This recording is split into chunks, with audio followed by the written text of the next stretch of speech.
তবে আল্লাহ রাব্বুল আলামিন কিয়ামতকে গোপন করেছেন।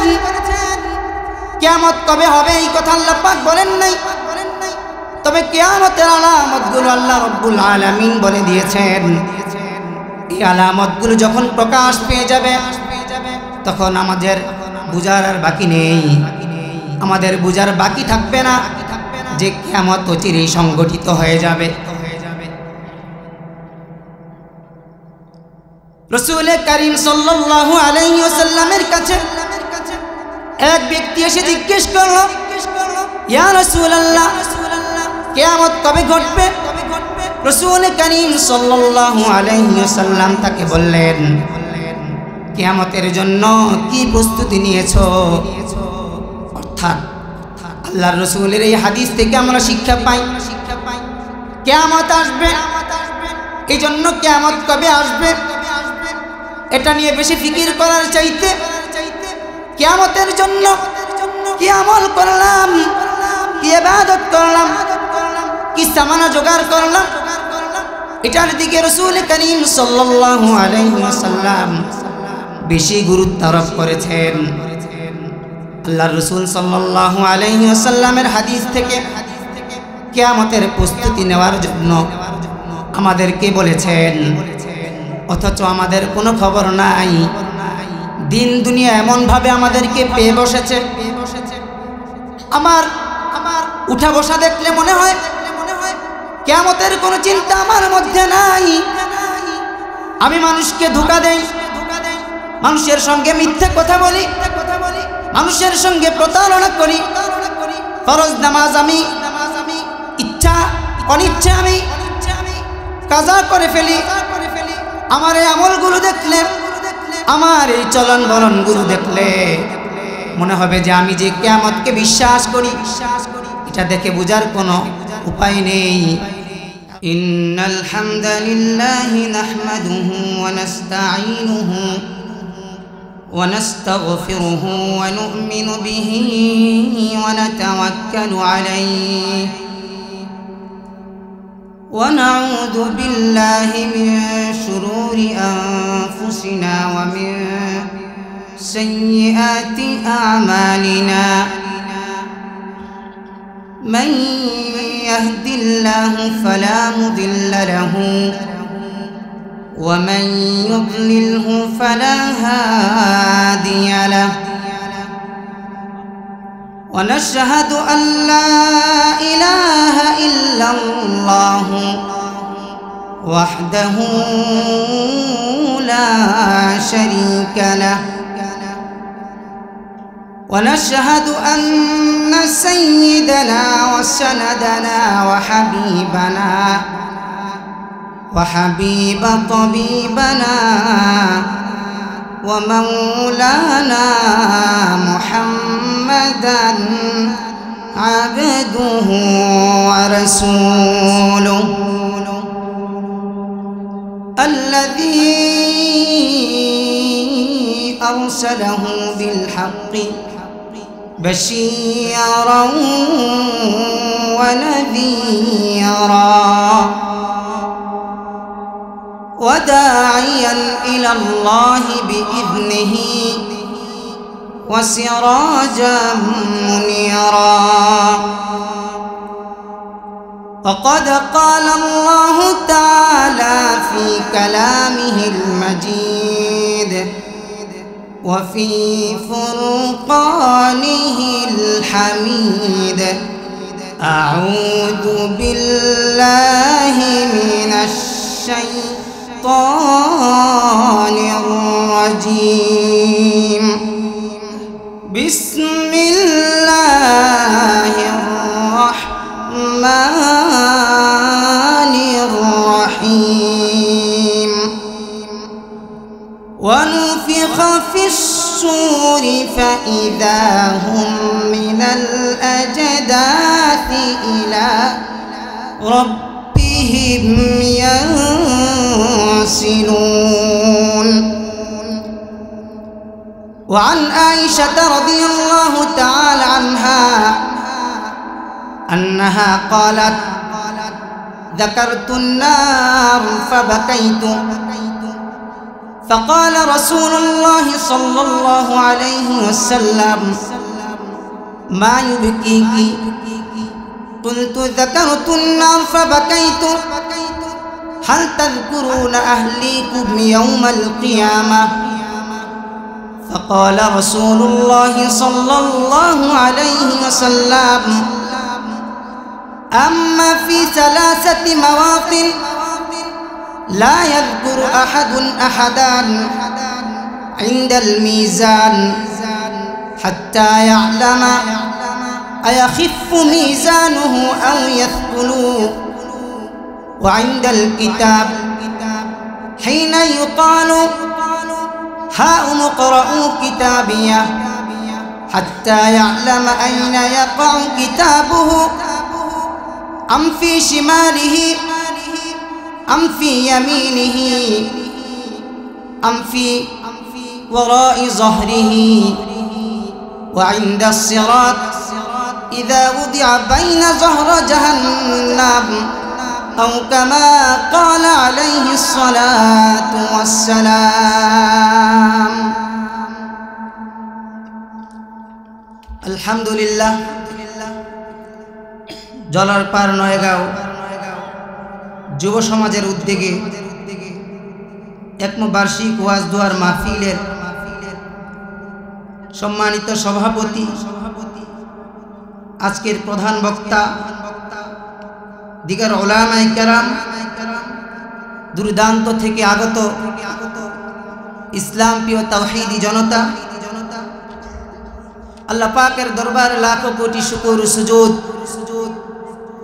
যে রব্বুল আলামিন আমাদেরকে দুনিয়ার সমস্ত ঝামেলা থেকে মুক্ত করে দুনিয়ার সমস্ত কাজ থেকে ফারেক করে অল্প কিছু সময় আমাদেরকে আল্লাহ পাক এই দিনে একটি মজলিসে বসার এবং দিনই কিছু কথা বলার এবং শোনার তৌফিক দান করেছেন এই জন্য আমরা সকলেই দিল থেকে শুকর আদায় করে বলি আলহামদুলিল্লাহ।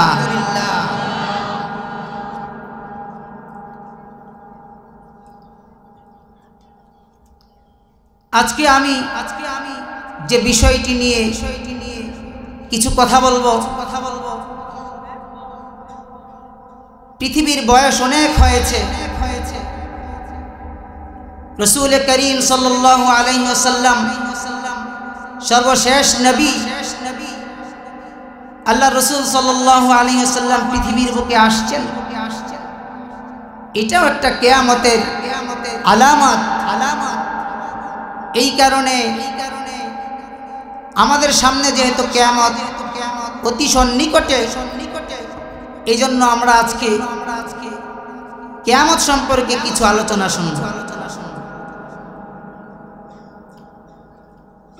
পৃথিবীতে যত আসমানি ধর্ম এসেছে যেই সমস্ত ধর্ম আল্লাহ পাকের পক্ষ থেকে নবী রাসূলগণ নিয়ে এসেছেন সে সমস্ত প্রত্যেকটি ধর্ম এ কথা বিশ্বাস করে যে এই পৃথিবীর জীবনই শেষ জীবন নয়, এরপর অনন্তকালের এক মহাজীবন শুরু হবে যার সূচনা ঘটবে কিয়ামতের মাধ্যমে। আসমানি ধর্মের সমস্ত ধর্ম এই কথা বিশ্বাস করে,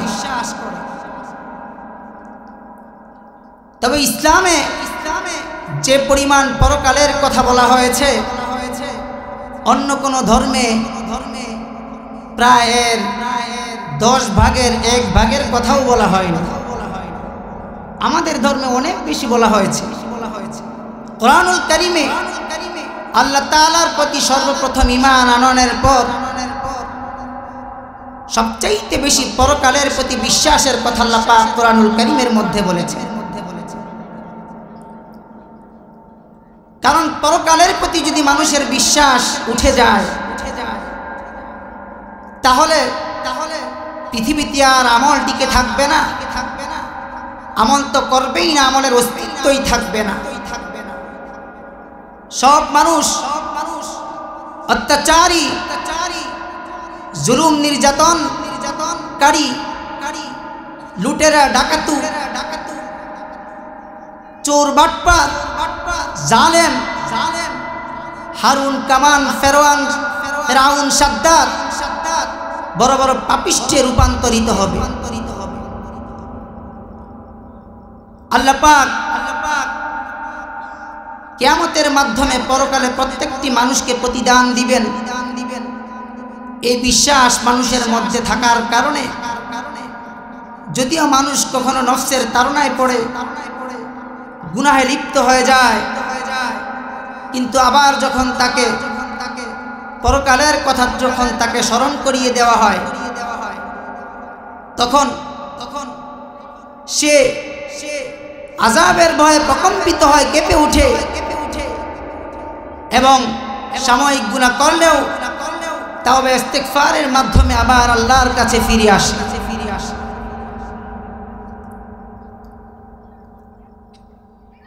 রাসূল করিম সাল্লাল্লাহু আলাইহি ওয়াসাল্লাম কিয়ামতের অনেক আলামতের কথা বলেছেন।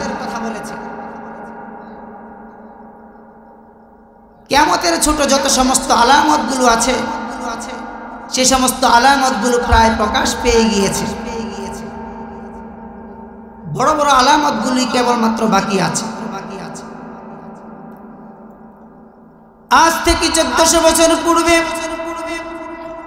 রাসূল করিম সাল্লাল্লাহু আলাইহি ওয়াসাল্লাম যখন আঙ্গুলের ইশারা দিয়ে চন্দ্রকে দ্বিখণ্ডিত করেছে, আল্লাহ রাব্বুল আলামিন আয়াতে কারিমা নাযিল করেছেন।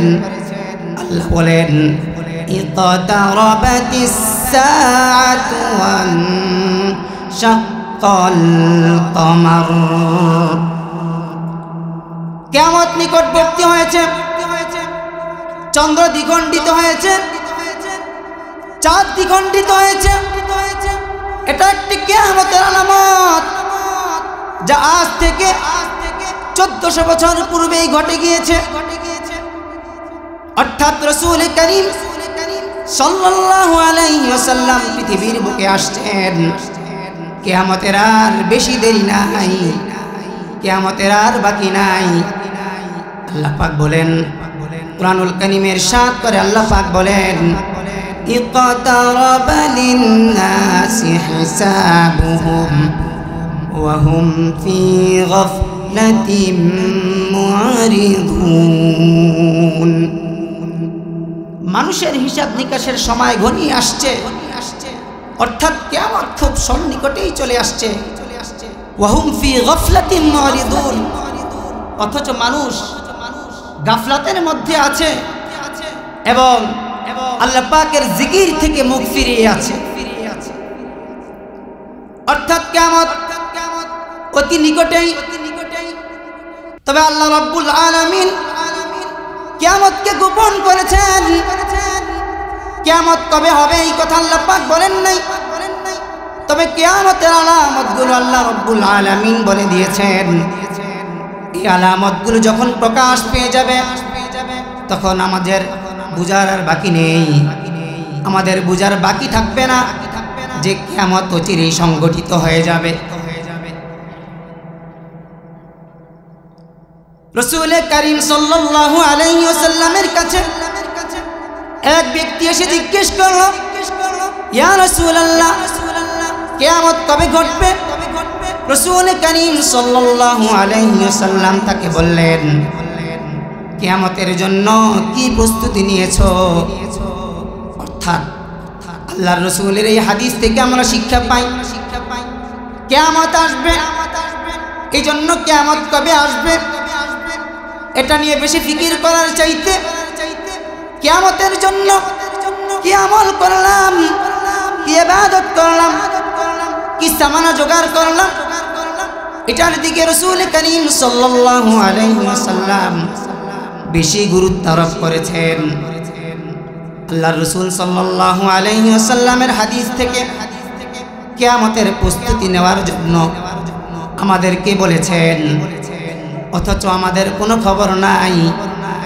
দিন দুনিয়া এমন ভাবে আমাদেরকে পেয়ে বসেছে, আমার উঠা বসা দেখলে মনে হয় কিয়ামতের কোনো চিন্তা আমার মধ্যে নাই।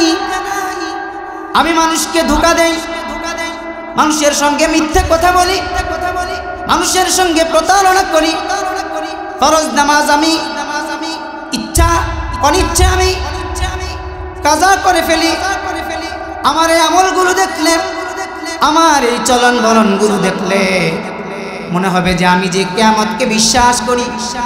এটা দেখে বোঝার কোনো উপায় নেই, কারণ আমার তো পরকাল নিয়ে, আখেরাত নিয়ে সামান্য পরিমাণ আমার কোনো চিন্তা ফিকির নাই। অথচ আল্লাহ পাক বলেন হতে পারে কিয়ামত অতি সন্নিকটেই।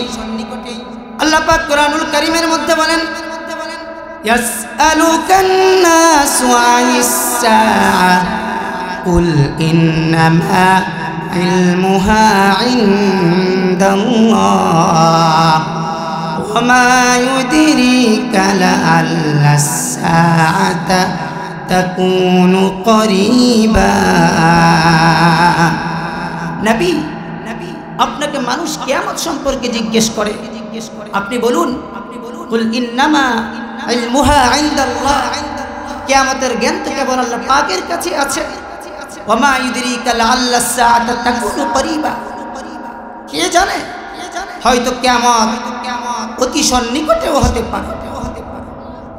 আল্লাহ পাক আর এক আয়াতের মধ্যে বলেন ইন্নাস সাআতা আতিয়াতুন আকাদু উখফিহা লিতুজজা কুল্লু নাফসিন বিমা তাসআ। আল্লাহ রাব্বুল আলামিন বলেন অবশ্যই কিয়ামত আসবে, আমি কিয়ামতকে গোপন করে রাখছি যেন প্রত্যেকটি মানুষকে তার কৃতকর্মের প্রতিদান আমি দিতে পারি। আল্লাহ পাক যেন সমস্ত মানুষকে তার প্রতিদান, প্রাপ্য প্রতিদান পরিপূর্ণ দিতে পারেন।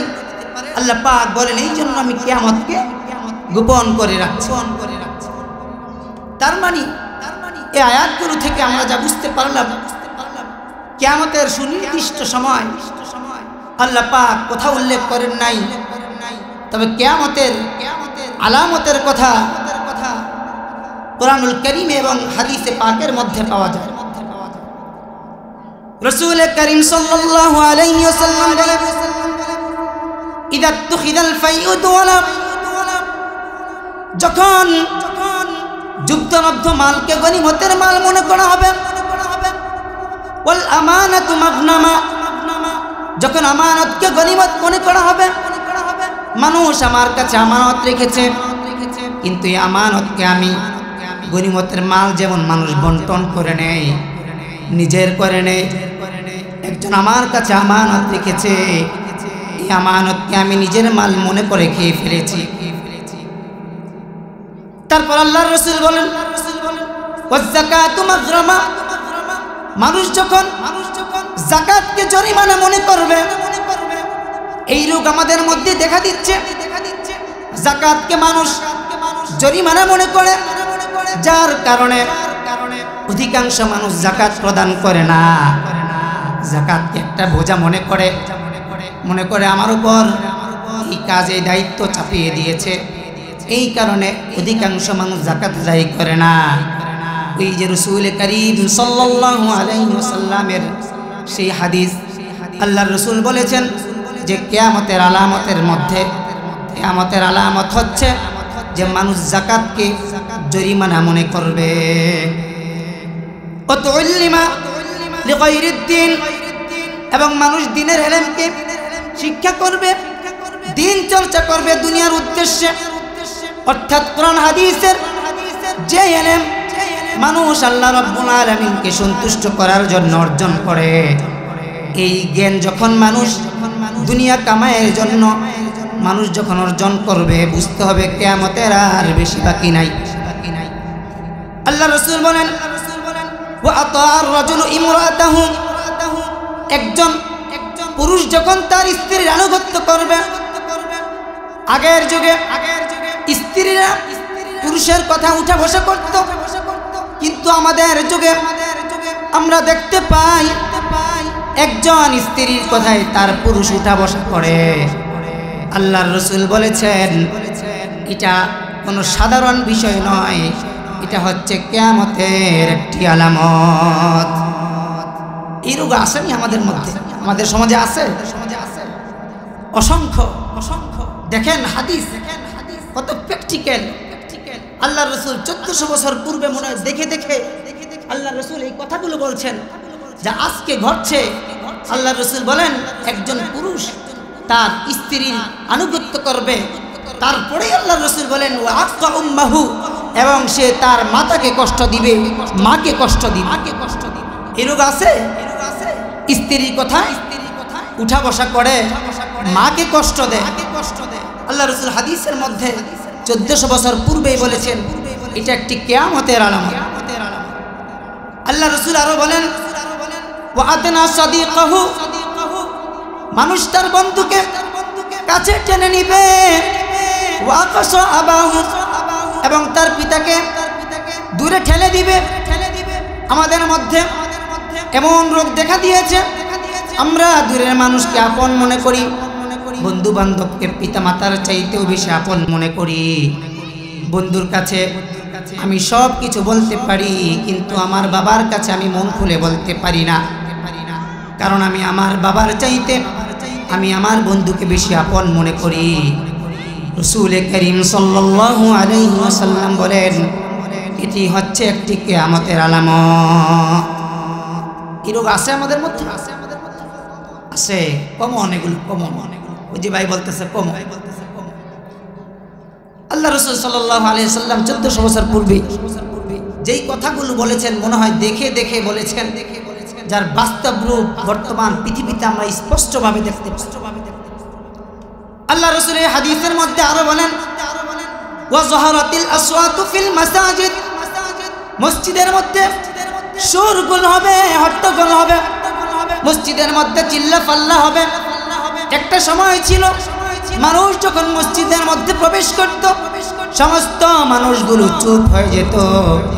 এখন মসজিদের মধ্যে মানুষ কেবল দুনিয়াবি কথাই বলে না, শোরগোল পর্যন্ত, চিল্লা চিল্লি পর্যন্ত মসজিদের মধ্যে করে। আপনাদের এলাকা আছে? আছে। মসজিদের মধ্যে চিল্লা ফাল্লা করে।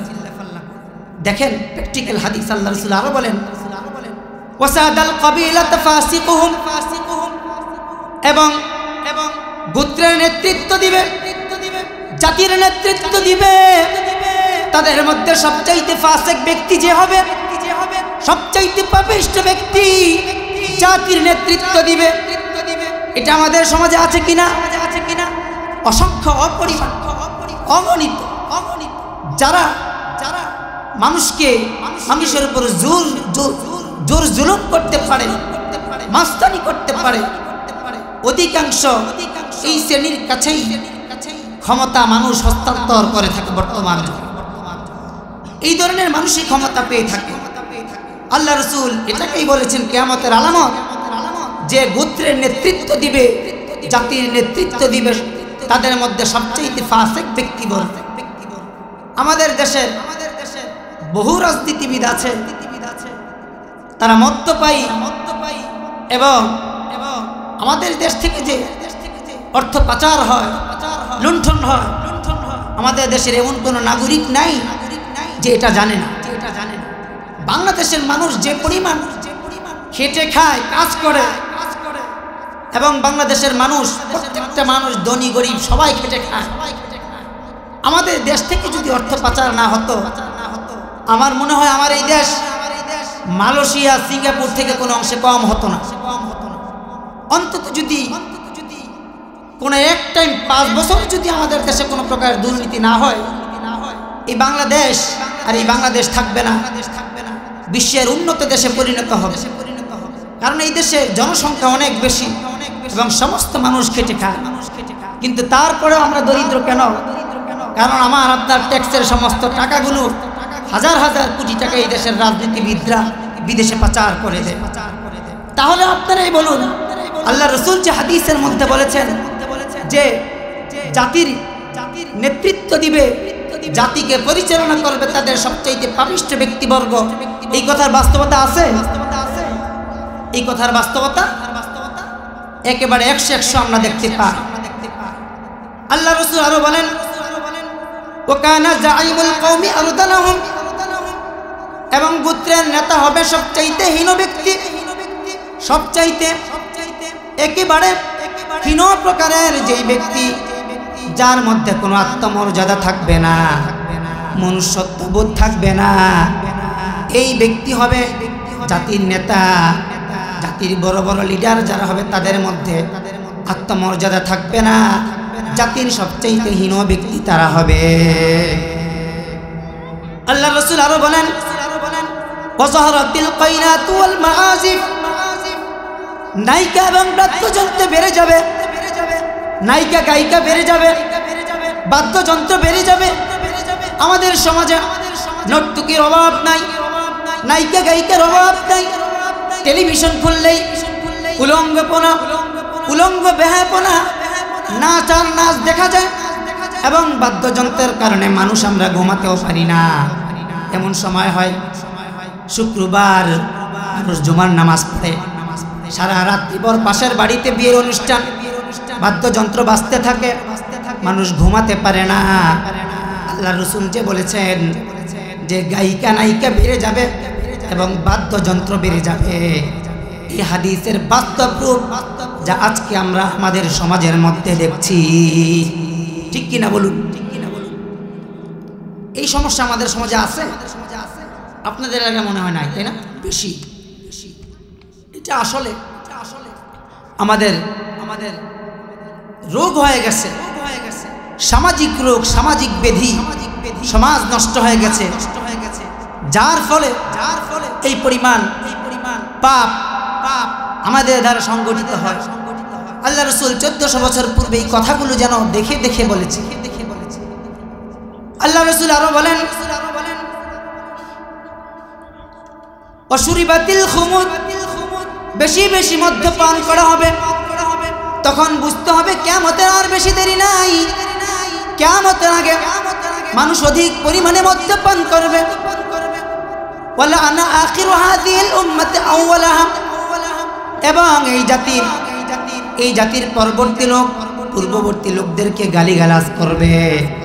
অর্থাৎ আমাদের সালাফ যারা ছিলেন, আমাদের আকাবির যারা ছিলেন, আমাদের পূর্ববর্তী উত্তরসূরি যারা ছিলেন, তাদেরকে পরবর্তী মানুষ গালিগালাজ করবে। এই কারণেই বর্তমান যুগে কিছু ফিতনা বের হয়েছে, কিছু মৌলবি বের হয়েছে, যারা কোরআন হাদিসের কথা বলে আমাদের ইমামদেরকে পর্যন্ত ভুল ধরে থাকে। কি ফিতনা আছে? নাই? আপনারা মনে হয় দেখেন নাই, আপনাদের সমাজে আছে। হ্যাঁ, এই ফিতনা যে ঘটবে, আল্লাহ রাসূল আগেই বলেছেন যে পরবর্তী জাতি তাদের পূর্ববর্তী জাতিকে লানত করবে। আমাদের ইমামরা সমস্ত মাসলার বিশ্লেষণ করে দিয়ে ফতোয়া দিয়ে গিয়েছেন। ইসলাম একেবারে প্রথম হিজরি, দ্বিতীয় হিজরি, তৃতীয় হিজরিতে যত মাসলা মাসাইল আছে, যা আছে সব কমপ্লিট, নতুন করে গবেষণার কিছু নাই। কিন্তু নতুন করে কোরআন হাদিস মানুষকে বুঝানোর নামে মানুষকে দ্বীনের মধ্যে, আমলের মধ্যে সন্দেহ ঢুকিয়ে দিচ্ছে। এই যে আল্লাহ রাসূল বলেছেন সেটাই ঘটছে। আল্লাহ রাসূল বলেন, যখন এই সমস্ত আলামতগুলো ঘটে যাবে, ফালিয়ারতাকিফু ইনদা যালিকা রিহান হামরা, তখন তোমরা রক্তিম বায়ুর অপেক্ষা করবে আকাশ থেকে, এবং পৃথিবীর বিভিন্ন প্রান্ত থেকে রক্তিম বায়ু আসতে থাকবে। ওয়াজালজালাতান, ভূমিকম্প হবে। ওয়াখাসফান ওয়াকাসফান ওয়া মাসখান, এবং মানুষের চেহারা বিকৃত হয়ে যাবে, জমিন ধসে যাবে। আল্লাহর রাসূল সাল্লাল্লাহু আলাইহি ওয়াসাল্লাম বলেন, তাতাবুআন, এই আলামতগুলো যখন হয়ে যাবে, তখন এই ঘটনাগুলো এত ধারাবাহিকভাবে ঘটতে থাকবে। কানিজামি বালিন অতি আসিল কুহু ফাতাতাবা, আল্লাহর রাসূল বলেন তসবির দানার নেই এই আলামতগুলো যখন পৃথিবীর বুকে প্রকাশ পেয়ে যাবে, তখন মানুষের চেহারা বিকৃত হতে থাকবে, জমি ধস হবে, ভূমি ধস হবে। এই কারণে অনেক সময় আমরা ভূমিকম্প দেখতে পাই কিনা, অসংখ্য ভূমিকম্প আমরা দেখতে পাই। পৃথিবীর বিভিন্ন প্রান্তে ভূমিকম্প হয়, লক্ষ লক্ষ মানুষ মারা গিয়েছে। আজ থেকে প্রায় 100 বছর পূর্বে 1956 সালে চায়নাতে একটি বিশাল ভূমিকম্প হয়েছে। একজন দুইজন মানুষ মরে নাই, সেই ভূমিকম্পে 8 লক্ষ মানুষ এক ভূমিকম্পে মৃত্যুবরণ করেছে। তো কখনো কখনো এই ভূমিকম্প প্রকাশ পায়, আমাদেরকে এই মেসেজ দেয় যে এই ভূপৃষ্ঠের পালন করতে আল্লাহ পাক পৃথিবীবাসীর প্রতি আল্লাহ পাক সন্তুষ্ট নয়, আল্লাহ পাক নারাজ। এই কারণে আল্লাহ পাক আমাদেরকে বুঝাতে চান যে কোনো সময় এই পৃথিবীর মালিক পৃথিবীকে লন্ডভন্ড করে দিতে পারে। কিয়ামতের আগে অধিক পরিমাণে ভূমিকম্প হবে, মানুষের চেহারা বিকৃতি ঘটবে। চেহারা বিকৃতি ঘটে কিনা আপনারা দেখছেন? এখন অনেক মানুষের, আমি নিজে দেখছি, অনেক মানুষের চেহারা বিকৃতি ঘটে। হঠাৎ ঘুমাইছে, ঘুম থেকে উঠে দেখে চেহারা মুখ বাঁকা হয়ে গেছে, কিয়ামতের আলামত। তো এই আলামতের কথা রাসূল করিম সাল্লাল্লাহু আলাইহি ওয়াসাল্লাম বলেছেন। এগুলো প্রায় সমস্ত আলামতগুলোই ঘটে গেছে। 10টি বড় আলামত আছে। এই আলামতগুলো যখন ঘটবে তখন কিয়ামত একেবারেই সন্নিকটে বলা যাবে, একেবারেই খুব দ্রুতই ঘটে যাবে। যেমন আমি সংক্ষেপে 10টি আলামতের কথা বলি। এক হচ্ছে আল্লাহ রাসূল বলেন যে জমিন থেকে বিশাল আকারের এক ধোঁয়া বের হবে, পৃথিবীতে দাজ্জাল আসবে, সাফা মারওয়ার মধ্যখান থেকে দাব্বাতুল্লাহ এক প্রকার পানি আসবে, এই প্রাণী মানুষের সঙ্গে কথা বলবে। তারপর হযরত ঈসা আলাইহিস সালাতু ওয়াস সালাম আসবেন। আল্লাহ রাসূল বলেন ইয়াজুজ মাজুজ আসবেন। পূর্ব প্রান্তে, পৃথিবীর পূর্ব প্রান্তে ভূমিকম্প হবে, পশ্চিম প্রান্তে ভূমিকম্প হবে, জাজিরাতুল আরবের মধ্যে ভূমিকম্প হবে এবং সিরিয়া থেকে এক বিশাল অগ্নিকুণ্ড বের হয়ে মানুষকে ইয়ামান পর্যন্ত হাঁকিয়ে নিয়ে যাবে এবং পশ্চিম দিক থেকে সূর্য উদিত হবে। যখন এগুলো ঘটে যাবে তখন বুঝতে হবে। বলার ইচ্ছা ছিল, বলতে পারলাম না, সংক্ষেপে আমি আমার কথা শেষ করে দিচ্ছি। সর্বশেষ আমি যেই কথা বলতে চাই, এই কিয়ামতের কথাগুলো আমি এতক্ষণ কেন বললাম? আমার এগুলো বলার কারণ হচ্ছে, এগুলো বলার মধ্যে ফায়দা, ওই কারণ যদি আমরা মেনে চলি তাহলে এর ফায়দা আমরা বুঝতে পারি।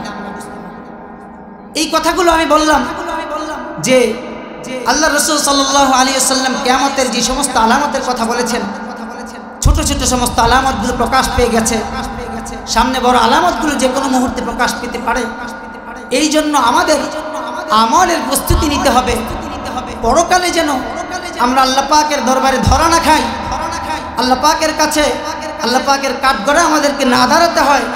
এই জন্য আমরা আমাদের আমলকে সূত্রে নিয়ে আল্লাহ পাকের কাছে যেন পাক সাফ হয়ে, গুনাহ থেকে মুক্ত হয়ে আল্লাহ পাকের কাছে, আল্লাহ পাকের সামনে দাঁড়াতে পারি। এই জন্যই আমি এই কথাগুলো বললাম।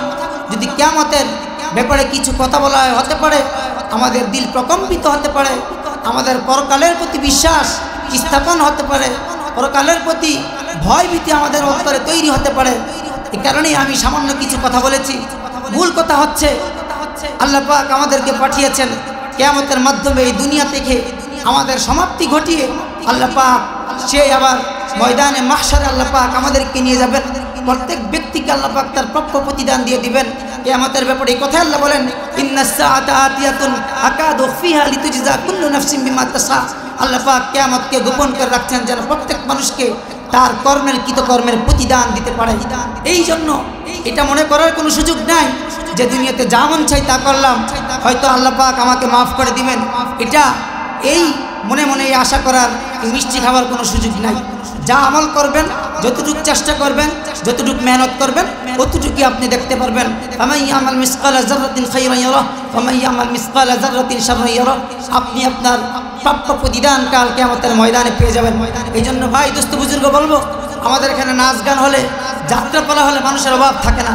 আজকে দিনই মাহফিল হচ্ছে, কোরআন হাদিস থেকে কথা বলা হচ্ছে, ওখানে ওলামায়ে কেরাম আসছে, এখানে আজকে আমাদের উপস্থিতি নাই।